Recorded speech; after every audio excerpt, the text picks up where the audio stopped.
الواتش فيت 4 السيريس المكتمله للفيت بعد نجاح الفيت 3 عملوا الفيت 4. طيب السؤال بقى اللي الناس كانت بتسالني عليه في الريل، هل الفيت 4 تستاهل السعر ده؟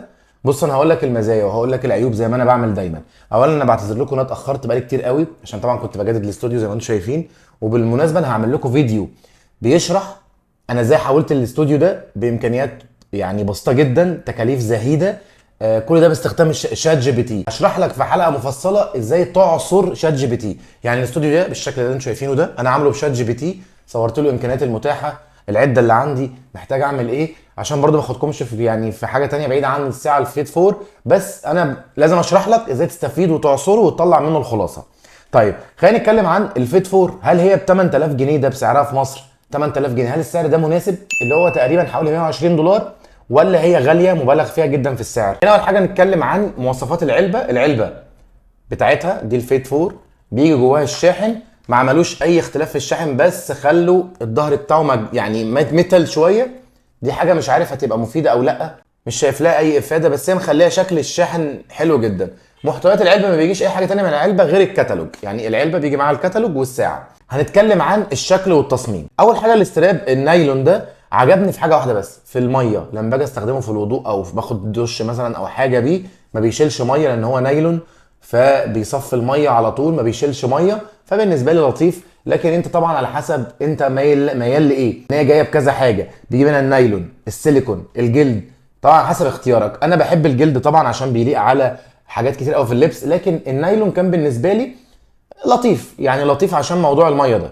الالوان بتاعتها بتيجي باربع الوان، وردي واخضر واسود وفضي. انا اخترت اللون الفضي اللي هو ده، تمام. ده الشكل بتاعها الخارجي، عاملين لمحه كده بسيطه لطيفه للوجو بتاع هواوي تحت كده على الاستراب. وانا حابب اكون اول واحد يكون شرح لك الفيت 4 في مصر، عشان بقى ايه تاخد خلاصه التجربه. انا اتاخرت عليك شويه في المراجعه من يوم اللونش بتاعها، هي بقى لها مثلا تقريبا حوالي 7 ايام او 8 ايام انا بجربها. انا فتحت العلبه ما شحنتهاش بالشحن اللي كان موجود عليها، مش فاكر تقريبا 60 او 70%، استخدمتها فصلت معايا بعد 7 8 ايام. النهارده الصبح شحنتها وبستخدمها طول النهار، والبطاريه كانت 100%. الكلام ده كان على الساعه 1 الظهر، دلوقتي انا بصور الفيديو تقريبا 12 بالليل، يعني تتكلم في 12 ساعه استهلكت 7% من 92. تمام. طيب خلينا نتكلم عن الشكل والتصميم بتاعها. قلنا اول حاجه الاستراب بتيجي بميتال بتاعها، بيجي التصميم بتاعها او المعدن بتاعها من الالومنيوم الخفيف، وزنها ما بتحسش بيه. انا حرفيا ما بحبش البس اي حاجه في ايديا، لكن الساعه خفيفه لدرجه ان انا كنت بنام بيها. طيب انا هقول لك ايه التركات الجديده. هي ما فيهاش حاجه جديده عن الفيت 3، يعني ما فيهاش حاجه جديده. انا هقول لك الحاجات اللي عجبتني فيها والحاجات اللي ما عجبتنيش.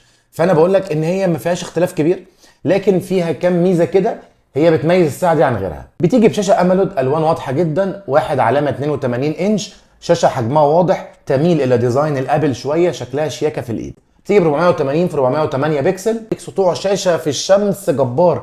انا ما حسيتش ده بصراحه، يعني انا وانت بتتفرج على الفيديو هتلاقي ان الاضاءه مش هي دي. الشمس مش مدياني احسن حاجه. انا دافع 8000 جنيه بكل اختصار، انا ممكن اروح ادفع ال 5000 ولا 5500 واروح اشتري الفيت 3 وخلاص، وفرت 2500 جنيه اجيب بيهم سماعه. فلا، وضوح الشاشه في الشمس بالنسبه لي سيء جدا، ما عجبنيش. بتيجي ببطاريه 292 ملي امبير، بتقعد معاك من 7 ل 10 ايام، وهي فعلا بتقعد من 7 ل 10 ايام. ومش هقول لك على حسب الاستخدام، يعني انت تستخدم الساعه فيها تقعد تلعب عليها، لا انت لابس الساعه موصلها بالموبايل بتجيب لك نوتيفيكيشن. بتيجي بالليل مثلا بتروح عامل الموضوع ده اللطيف ده اللي هو بتاع دونت ديستريبيوت او سليب مود، على حسب ما انت بتظبطه من الابلكيشن، وخلاص كده هو ماشي معاك زي الفل. شحنها سريع، وده فعلا النهارده انا بشحنها زي ما بقول لك، انا بشحنها الساعه 10 الصبح، شحنتها تقريبا في حوالي ساعه، شحنت حوالي 100%. بس هم بيقول لك لا بتشحن في 63 دقيقه، انا شحنت معايا في 60 او اقل من 60 كمان 100%. ممكن يكون البلاجيه اللي بشحن بيها الوات بتاعها عالي، بس هي بتاخد تقريبا ساعه في الشحن. طيب السؤال بقى اللي كل الناس بتسالهوني في الكومنت، هي بتدعم الاصدارين الاي او اس والاندرويد؟ بتشتغل على الاثنين عادي جدا. انا بستخدمها على الموبايل الاندرويد، اشتغلت معايا ممتازه طبعا، وما كانش فيه مشكله في الابلكيشن اللي هو هواوي هيلث لما بكونكت عليه. والغريب والاول مره تحصل لي، انا كنت بتعذب في اي منتج هواوي اجي اشغله مع الابل، بتعذب حرفيا. المره دي دخلت نزلت الابلكيشن، عملت ساين ان، ما كنتش فاكر الباسورد بس فاكر الايميل، دخلت الايميل وعملت فورجيت باسورد، بعت لي الرقم ودخل على طول. فلا بصراحه تجربه ان هو يشتغل على الاندرويد والايفون، مفيش نوتيفيكيشن بتتلغي، بيظهر لك كل نوتيفيكيشن، بيظهر لك كل الانسايتس على الابلكيشن، مفيش اي اختلاف ما بين ده وده. انا عارف ان هتقول لي ما بتدعمش خدمات جوجل، انا مش محتاج خدمات جوجل في الساعه، انا محتاج ان هي الابلكيشن ينزل على الموبايل بتاعي، اقرا الانسايتس، تيجي لي النوتيفيكيشن واضحه، ما يسقطش نوتيفيكيشن، ما يدينيش شويه رسائل وشويه يختفي، او يكون فاتح نوتيفيكيشن لاب ويدهني وشويه لا ده مش موجود. واطمنك مليار المية على مسؤوليتي ان هي لا بتدعم الفئتين، بتدعم الاندرويد والاي او اس. قياس النبض بتاعها لحظي، وقسته مع يعني ساعه ابل موجوده، فلقيت ان هو اكيوريت جدا بنسبه هنقول 98.9، مش هقدر اقول 99 ولا 100%، بس هو اكيوريت جدا. السنسورز بتاعتها طبعا هواوي مشهوره، هي وشاومي من اكتر الناس اللي بيعملوا سنسورز، طبعا باستثناء ابل ده في حته ثانيه خالص، سعر 40000 جنيه اكيد مش هقارنها بسعر 8000 جنيه. بس هي اكيوريت، بتديك فعلا انسايتس حقيقيه، بتديك ارقام حقيقيه، بيديك قياس قلب، بيديك الكلام ده حقيقي مش مضروب. الجديد اللي فيها بقى اللي مش موجود في الفيت 3 ان هي بتقيس نسبه الاكسجين في الدم اوتوماتيك، يعني هي لو حست ان في مشكله بيديك نوتيفيكيشن يقول لك في مشكله في نسبه الاكسجين في الدم، هي اوتوماتيك طول ما انت لابسها بتقيس، مش لازم اخش انا لما احس ان انا مش عارف اتنفس او احس ان انا دايخ او حاجه فاخش اقيس نسبه الاكسجين في الدم زي الحاجات اللي قبل كده الجي تي 5 او الفيت 3 او الكلام ده. لا هي اوتوماتيك بتديك نوتيفيكيشن وتقول لك ان انت في مشكله لازم تاخد بالك او لازم تروح لدكتور في اقرب وقت. طبعا زي كل الفئات اللي قبل كده تتتبع النوم وبتتتبع الاجهاد. وطبعا من المزايا الثانيه الجديده اللي موجوده فيها زي ما قلنا الاس بي او توت التلقائي اللي بيتقاس، الهيلثي ليفنج ده كوميونتي كده، حاجه كده بيخليك تعيش حياه صحيه افضل. يعني انت بتربطها على الابلكيشن، بيقول لك والله انت عندك مشكله في النوم، عندك مشكله في الاجهاد، عندك مشكله في الاسترس، تبدا تشتغل عليها.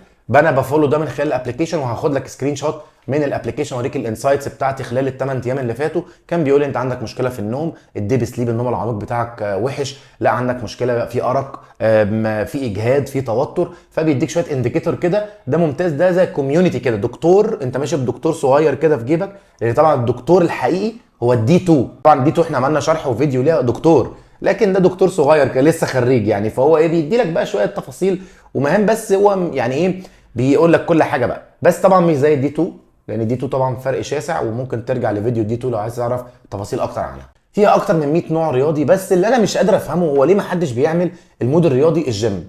يعني دي احنا بالنسبه لنا في مصر مفيش تسلق جبال، مفيش تزحلق على الجليد، ممكن رياضه العجل، الجري، المشي، بس مش كل الناس بتعملها. الجيم ده اكتر حاجه احنا كشباب اللي بنستخدم الحاجات دي، احنا اكتر ناس بنستخدم ده. لا هو ما بيدكش مود رياضي اسمه الجيم، لكن ممكن يقيس لك مثلا الهارت ريت، نبضات القلب بتاعتك، يقيس لك الخطوات اللي بتعملها، الكالوريز اللي بتحرقها، جميل. بس لو يعني تضيفه ده او تاخده في الاعتبار، عين الاعتبار ان تقيس نسبه القياس للجيم، اعرف التمارين اللي عملتها، يديني بقى التفاصيل، مش هقعد بقى اجيب الهارت ريت لوحده واجيب الحرق لوحده، لا يعني اديني حاجه ايه مجمعه. بتدعم الاشعارات باللغه العربيه وباللغه الانجليزيه وبكل اللغات، والحروف بتاعتها واضحه، زي مثلا زي كده بيقول لك فور ذا كومبليت اكسبيرينس ميك شور يور واتش مش عارف ايه كونكتد. بص الكلام واضح، رسائل الواتساب، الاذكار، لو في مسج جات لك، كل ده جامد جدا وتعرف تقراه بكل سهوله. بتيجي ببلوتوث 5.2، وفعلا لما كنت ببعد عن الساعه مسافه كبيره واجي ارجع بتقترن بسرعه جدا، ودي ميزه البلوتوث اللي هو فوق ال5 يعني 5.1.2.3. طبعا ده بيعمل ايه عشان تبقى عارف الفرق بينهم، لما تسمع حد يقول لك دي 5.2 او 3، ده بيبقى الرينج ما بين الساعه والموبايل يقدر يقترنوا مع بعض بسهوله وفي مدى اطول. يعني ال 5.3 بتقعد لحد 10 متر ما بين الموبايل وما بين الساعه، 5.2 بتبقى اقل شويه. وبسرعه الاقتران اول ما بشغل الساعه او بفتح الموبايل او بفتح البلوتوث، سرعه اقتران الساعه بالموبايل، يعني 5.2 دي بتديني مثلا تقريبا 8 ثواني او اقل من 8 ثواني، ممكن تقريبا 5 ثواني. وما تفتكرش ان هي حاجه على فكره يعني مش مهمه، لا لما تفتح الساعه وتفتح البلوتوث على الموبايل وتيجي تكونكت ويفضل قاعد شويه عشان يكونكت، ده موضوع سخيف جدا. لكن اول ما تلبس الساعه وتروح موصل فاتح البلوتوث يدي لك كل حاجه ويربط على طول يديك النوتيفيكيشن، ده يبقى موضوع لطيف. برضه في الاول وفي الاخر انا ليه بتكلم ان انا عايز جوده معينه بشكل معين، لان انا واحد بدفع 8000 جنيه وعايز شكل وعايز اداء وعايز حاجات كده، انا دافع 8000 جنيه روق عليا. طيب في حاجتين جداد ما كانوش موجودين قبل كده في فت. واحده فيهم اللي هي الجي بي اس تراكر. النهارده انا نسيت التليفون، لبست الساعه وخرجت اتمشيت، هيدي لك على الماب كل الفتره اللي انت اتمشيت فيها، مش مربوطه على الموبايل، هي فيها جي بي اس تراكر بيتبع خطواتك، يقول لك انت مشيت قد ايه، كام خطوه، حرقت كام كالوريز، ومشيت في ماب عامله ازاي، وتقدر تتراك الكلام ده من خلال الابلكيشن لما ترجع البيت. فدي حاجه رهيبه لو انت عايز تسيب التليفون وتتمشى بس بالساعه هتشتغل معاك، ودي ميزه مهمه جدا دي في الفيت 4، دي مش موجوده في الحاجات اللي قبل كده، دي تنضم الى، دي يعتبر ثالث حاجه من الحاجات الجديده في الفيت 4. والحاجه الاحدث بقى، بس دي موجوده في براندات تشاينيز، يعني مثلا الساعه الديفيا كان فيها ان اف سي، يعني دي مش ميزه جديده رهيبه، بس هي رهيبه بالنسبه للفات 3 لان هي ما كانتش موجوده في الفات 3، سوري الفات 4 دي ميزه رهيبه فيها لان هي ما كانتش موجوده في الفات 3، فيها ان اف سي، يعني تقدر تحط بطاقاتك وتدفع من خلال الساعه. طبعا الدفع من خلال ان اف سي مش يعني لسه ما اشتغلش في مصر غير من خلال ابل، ان انت بتدفع بالموبايل بالان اف سي، لكن من خلال الساعه الموضوع شويه لسه ما اتفعلش في مصر، لكن هي موجوده الدفع بالبطاقات من خلال الساعه. بترد على المكالمات وتقدر تعمل مكالمات دايركت من خلال الساعه والارقام الموجوده على الساعه. فيها التحكم في المزيكا والمنبه والمؤقت، وفيها الستوب ووتش والمؤقت بتاعها والمصباح، يعني ممكن تستخدمها زي كشاف. تيجي بمعيار 5 اي تي ام اللي بينزل 50 متر تحت الميه، وطبعا انت مش تحتاجه لان كل واحد في الالف ممكن يكون غطاس بيستخدم الساعه دي يستخدمها في الميه العذبه برضه، فما فيش ميه عذبه هتنزل فيها 50 متر تحت الميه، لكن هي في الوضوء او في الشاور العادي بتاعك ما تقلقش الساعه تمام. وانا بوريك فيديو انا بعسفها في الميه وهي بتشتغل معايا زي الفل، مفيش اي مشاكل ومش بحتاج حتى ان انا اخرج الميه منها. بس ده باختصار شرح سريع ومختصر للفيت 4. طبعا قلت لك المزايا وقلت لك العيوب، موضوع النتس ده الاضاءه مش احسن حاجه، ده بالنسبه لي كانت حاجه يعني ايه مش لطيفه، وقلت لك المزايا الجديده اللي موجوده في الساعه. كده تقدر انت بنفسك تقرر اذا كانت هي مناسبه ليك بسعر 8000 جنيه يعني تقريبا 120 دولار، او هي مش مناسبه ليك ونجيب الفات 3 لسه موجوده في السوق وسعرها رخيص وهترخص طالما الفيت 4 نزلت كمان شهر او شهرين والصيف يبدا وعروض الصيف تبدا، هتلاقي الفيت 3 سعرها بدا ينزل. بس كده، لو عجبك الفيديو ما تنساش تعمل لايك وشير عشان تشوف كل الحاجات الجايه، عشان في بقى ايه الواتش 4 برو. الى اللقاء.